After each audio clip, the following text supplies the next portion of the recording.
You want a clean explanation for what you are. You want a diagram, a label, a little box with a name on it. And that's exactly why you keep losing, because you're trying to understand a living thing with tools built for dead things. That's what a lab is at its core, a controlled room where reality is allowed to exist only if it behaves.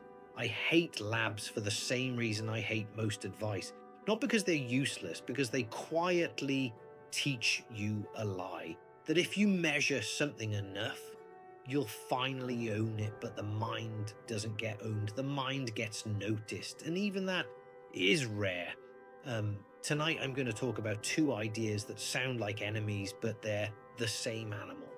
Why I hate labs, and why, whether you like it or not, you are the absurd. Not as a metaphor, not as a motivational poster, as a diagnosis.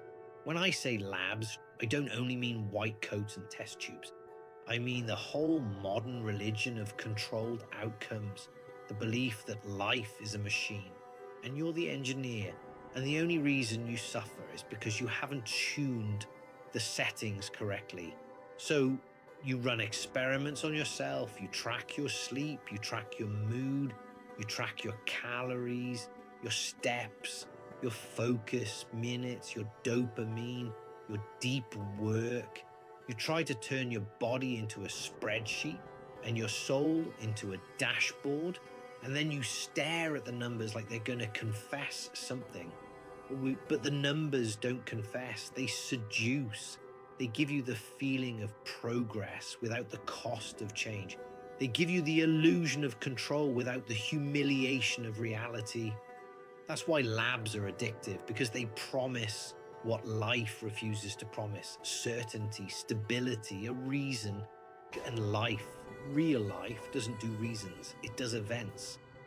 The lab mindset is a soft cage. Here's the problem.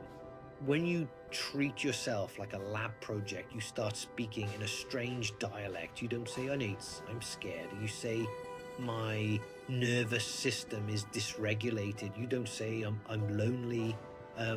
You say, my attachment style is activated. You don't say, I hate my job. You say, my work environment isn't aligned. It's clean.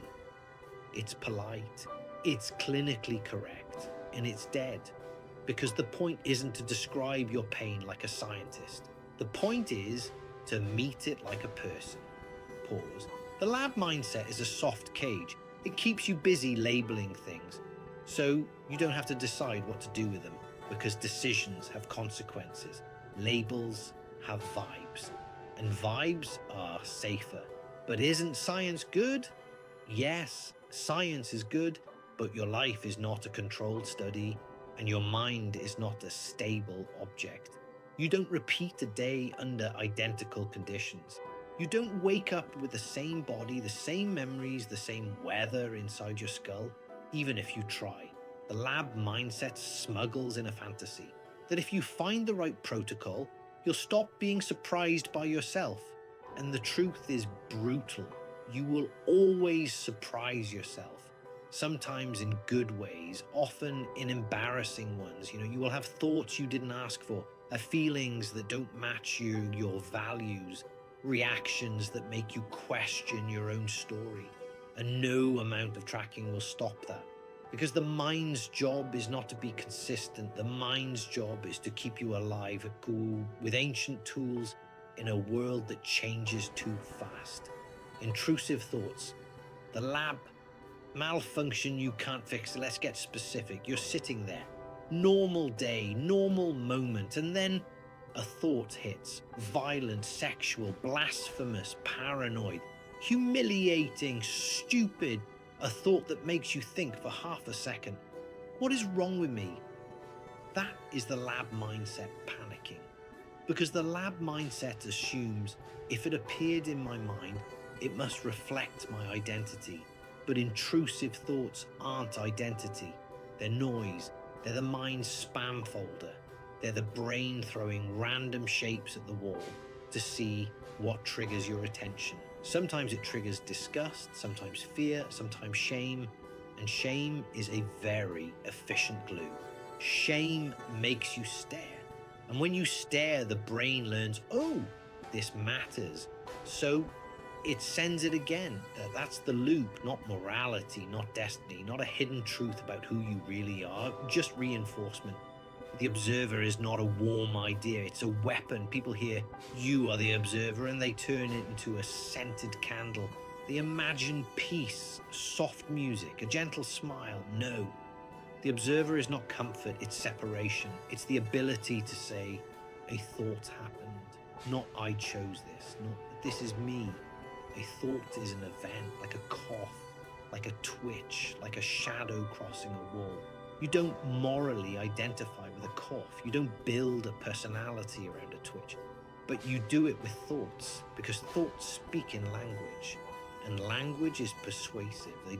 The observer is a weapon because it breaks the spell, not by fighting the thought, by refusing to worship it.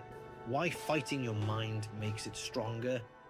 Most people treat the mind like an enemy they can defeat. They argue with thoughts. They replace them. They try to crush them with logic, but the mind doesn't work like a courtroom. The mind works like a market. Attention is currency. The more attention you spend on a thought, positive or negative, the more you fund it. So if a thought shows up and you react like it's urgent, the brain labels it urgent. If you react like it's dangerous, the brain labels it dangerous. If you react like it's shameful, the brain labels it shameful, and then it returns, dressed in higher priority. This is why the lab mindset fails. It thinks it can debug the mind like software. But the mind isn't software. It's an animal wearing a suit. And animals learn through consequence, not explanation. So what do you do with a thought? You don't chase it. You don't negotiate. You do something colder. You label it, not with poetry, with bluntness. This is anxiety. This is a memory. This is a threat simulation. This is my brain doing the thing again. Then you stop. You don't add a second paragraph. You don't analyze your childhood. You don't confess to the ceiling. You stop. And then you do the only move that matters. You pick the next action, not to feel better, not to heal, not to become a perfect person. Just the next action that your hands can perform in the real world. Because reality is the one place the mind can't fake. Enter the absurd. Now we can talk about the absurd. People misunderstand it. They think absurd means silly. A clown? A joke? No, the absurd is a collision. It's the moment you demand meaning from the universe and the universe doesn't answer. Not because it hates you, not because it's testing you, because it's silent. You want a story. You want a reason. You want the world to explain why your life is shaped the way it is, why pain lands where it lands, why good people break, why terrible people win, and the world says nothing. That silence is the absurd, and you, with your hunger for meaning, are the thing that makes it unbearable. So yes, you are the absurd. You are the creature that asks questions the universe refuses to respect. Why I hate labs, again, now you see why I hate labs. Not because experiments are bad, but because the lab mindset is an attempt to exile the absurd. It's a cultural ritual designed to avoid the terrifying truth that you can do everything right and still lose, that you can improve your habits and still feel empty, that you can understand your psychology and still wake up with dread in your mouth. Labs promise you a bargain. Give us your uncertainty and we'll give you control.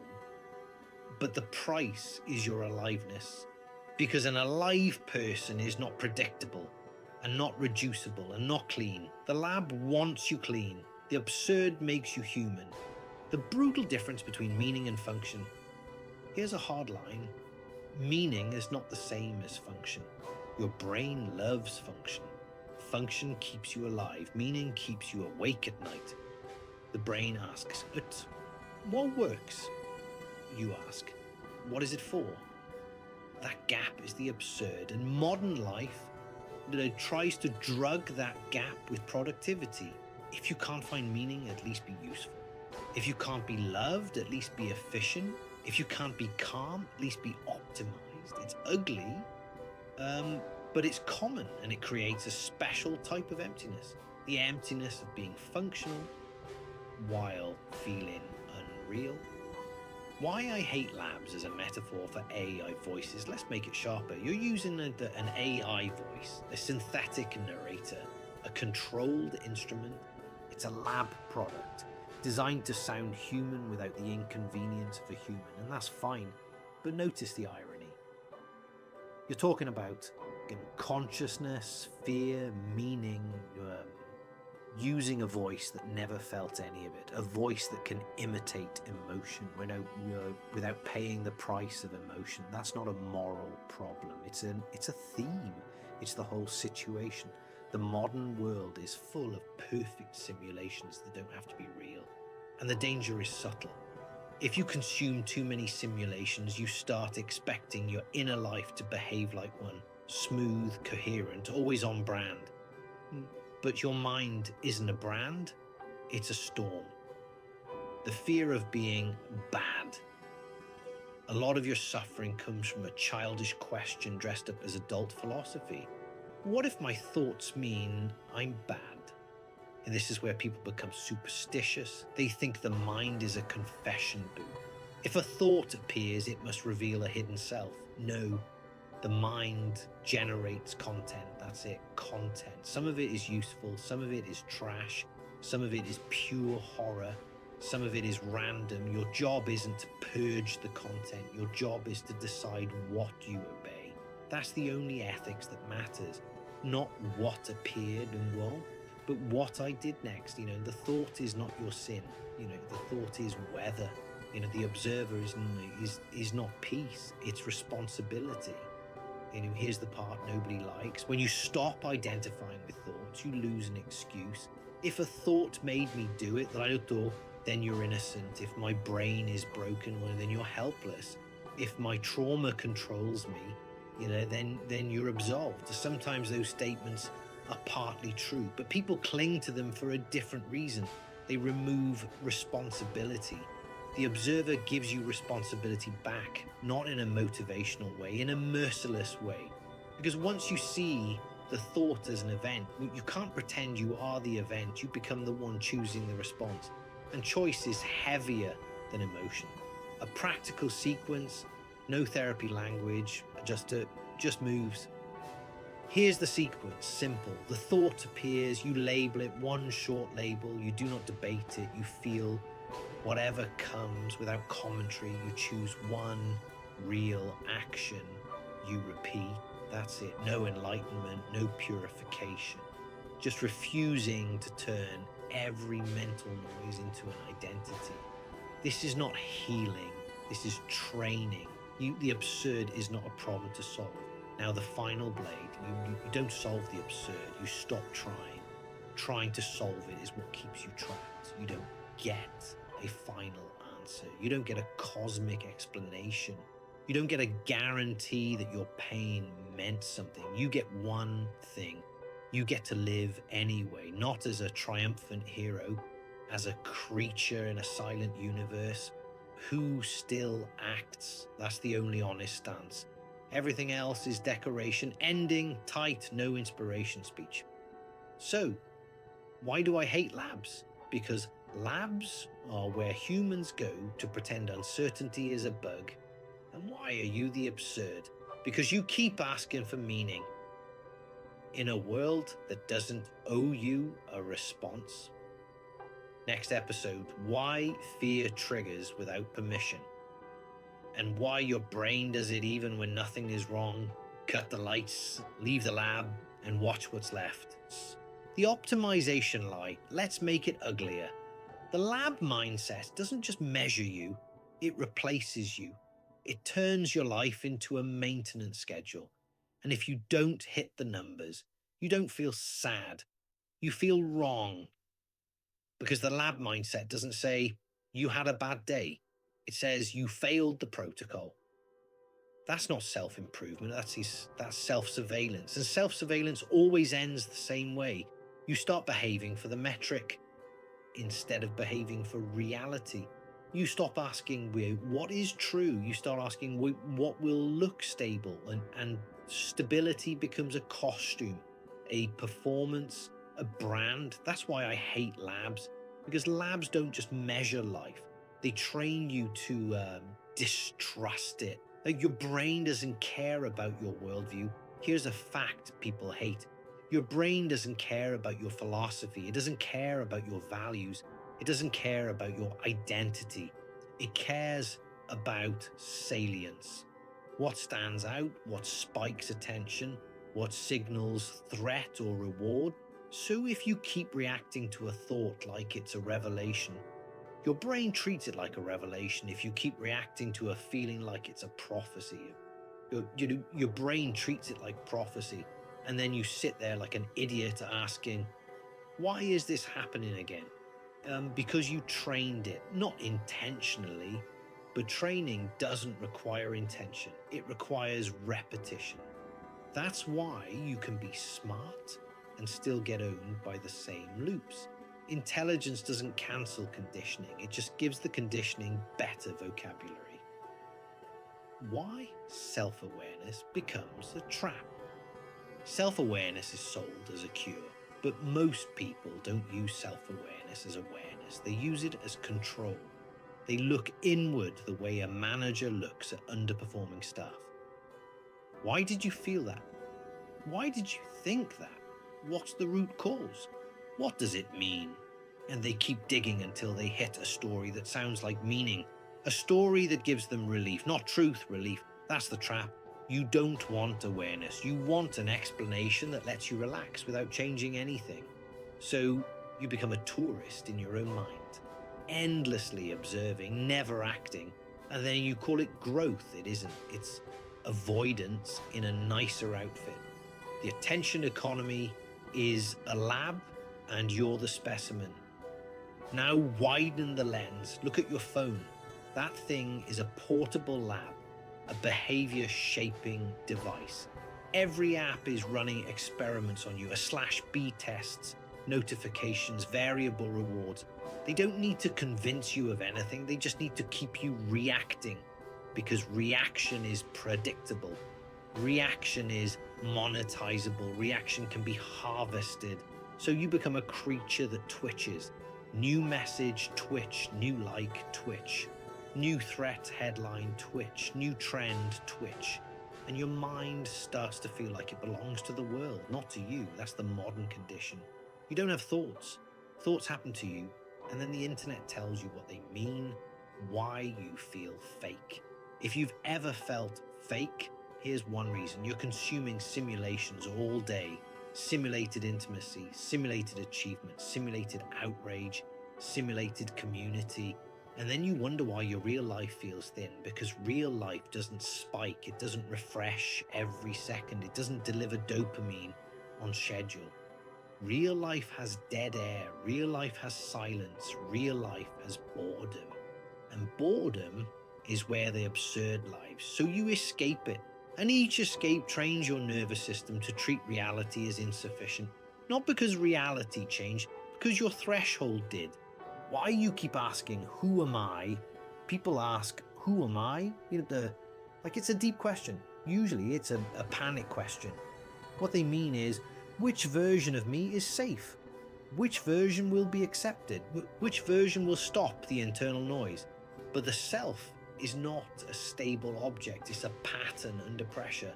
Different environments, different people, different stakes, different you. That's not hypocrisy. That's being an organism. The lab mindset can't tolerate that. It wants a single identity, a fixed profile, a consistent personality. So it turns your mind into a courtroom where every thought is evidence, and you become your own prosecutor. You are the absurd means your hunger will never be fully fed. Let's return to the absurd, but without romance. The absurd isn't tragic beauty. It's not poetic. It's a simple, brutal mismatch. You demand final answers. Reality provides partial information. You demand permanence. Everything decays. You demand fairness. The world distributes pain like weather. You demand clarity. Your own mind is a shifting fog. So what do? Most people do one or two things. They lie to themselves, or they numb themselves. Religion can be a lie. Cynicism can be a lie. Productivity can be a lie. Pleasure can be a lie. Anything that makes the mismatch stop hurting. But the mismatch is not a bug. It's the condition. You are the creature that wants meaning, and you live inside a system that does not guarantee it. That is the absurd, and you are not above it. The lab inside relationships, now the part people don't want to hear, the lab mindset infects relationships. You start treating people like feedback machines. You don't ask, do I love this person? You ask, do I feel secure? You don't ask, is this honest? You ask, is this healthy? You don't ask, what do I want? You ask, what does my attachment style say I want? You turn intimacy into diagnosis, and you end up with the most pathetic modern tragedy. Two people speaking therapy language to avoid saying something real. I feel unseen. I feel invalidated. I need boundaries. Maybe. Or maybe you just need to say, I'm angry. Oh, I'm scared. I want you. I don't want you. Clean language is often cowardice, not always, but often the problem with healing culture. Healing became a product. And now people use healing as an excuse to never confront reality.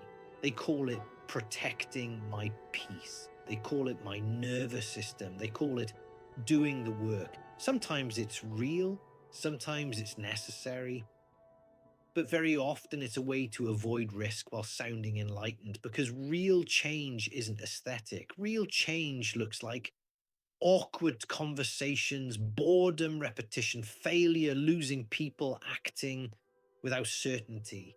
Not a journaling prompt, not a diagnosis, action. And action is what the lab mindset hates most, because action is messy and unmeasurable. Here's the harsh truth about control. You want control because you fear two things: being hurt, being meaningless. Control is your attempt to build a roof over the absurd. So you optimize, you plan, you track, you rehearse conversations in your head like a lunatic, and you call it preparation. But most preparation is just fear wearing a tie, because you're not preparing for reality. You're preparing for a fantasy where everything goes according to your script. Reality won't honor your script. So you suffer twice. First, you suffer now while rehearsing. Then you suffer later when reality ignores you. A harder model. The mind as weather, the self as stance. Here's the model that actually works, because it's uglier. Your mind is weather, thoughts are gusts, feelings are pressure changes. You can't negotiate with weather. You can notice it, you can plan around it, you can stop calling it destiny. And the self is not the weather. The self is the stance you take toward it, not a vibe, a stance, a position. I will not obey every thought. I will not treat feelings as commands. I will not confuse noise with truth. That's it. That's the whole thing. The only practice that matters, and it's not pretty. So what do you do tomorrow when the same garbage shows up? You do the sequence again without drama. Thought appears, label, stop, action. Not because it's magical, because it's the only move that doesn't feed the loop. And here's the part that makes people quit. It works slowly. You don't get a cinematic transformation. You don't get a perfect mind. You get fewer spikes, less worship of thoughts, more space. And the absurd is still there. But it doesn't own you as much. A direct attack on meaning. Let's finish with the sharpest point. Most people don't want meaning. They want a receipt. They want proof that their suffering bought something. They want a cosmic transaction. I suffered, therefore I deserve. No, but reality doesn't run on deserving. That's the insult. That's the silence. So if you keep demanding a receipt, you'll never stop bleeding. Meaning isn't granted by the universe. Meaning is manufactured by action, not in a heroic way, in a mechanical way. You do something, you repeat it, you commit, you accept the cost. Meaning is the byproduct of commitment under uncertainty. That's why it's rare. So here's what you are. You are a meaning hungry creature eating inside a system that offers no guarantees.